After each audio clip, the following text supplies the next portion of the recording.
में दो शेर है ताज़ा, वो अब सुना रहा हूँ मैं। सिर्फ दो शेर है, अगले जो दूसरा शेर है उसका हौसला भी रखना थोड़ा सा ना।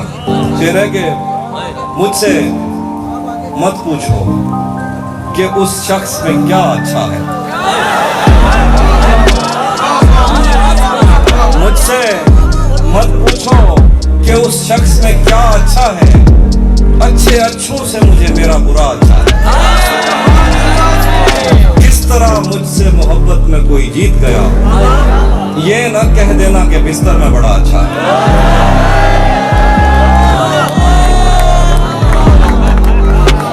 किस तरह मुझसे मोहब्बत में कोई जीत गया, ये न कह देना कि बिस्तर में बड़ा अच्छा है। मैंने ताज़ा शेर रखा।